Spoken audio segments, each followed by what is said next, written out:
Aujourd'hui, on ne peut plus remettre en question les origines et les conséquences du réchauffement global. C'est vrai. Et vous le savez tous au fond de vous. Les reptiliens sont derrière tout ça. La vitesse et l'ampleur de l'évolution climatique en cours sont inégalées depuis des millénaires et devraient s'accroître ces prochaines décennies. Et c'est pour ça qu'il faut arrêter tout ça. Pour limiter cette hausse des températures globales, il est urgent de réduire nos émissions de gaz à effet de serre, jusqu'à atteindre la neutralité carbone en 2050. C'est l'objectif de l'accord de Paris. Par contre, évidemment, on continue à se déplacer en jet privé, hein. Oui, bien évidemment.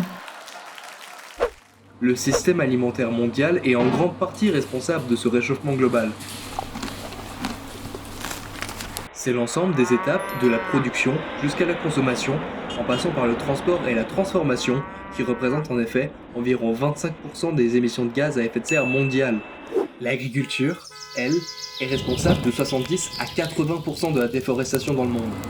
Cela a pour conséquence un déstockage massif sous forme de CO2, du carbone séquestré dans la végétation. En France, l'empreinte carbone annuelle de l'industrie agroalimentaire s'élève à 163 millions de tonnes de CO2. Cela veut dire que ce secteur pollue 2 fois plus que celui de l'énergie.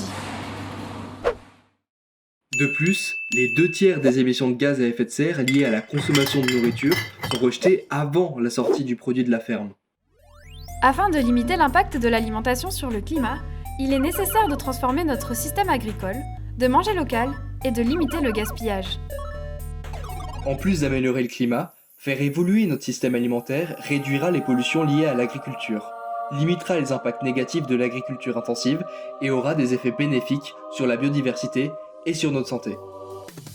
Si le succès de ces transformations repose grandement sur la mise en œuvre rapide de politiques publiques cohérentes et efficaces, le citoyen, en tant que consommateur, peut jouer un rôle non négligeable en choisissant ce qu'il mettra dans son assiette.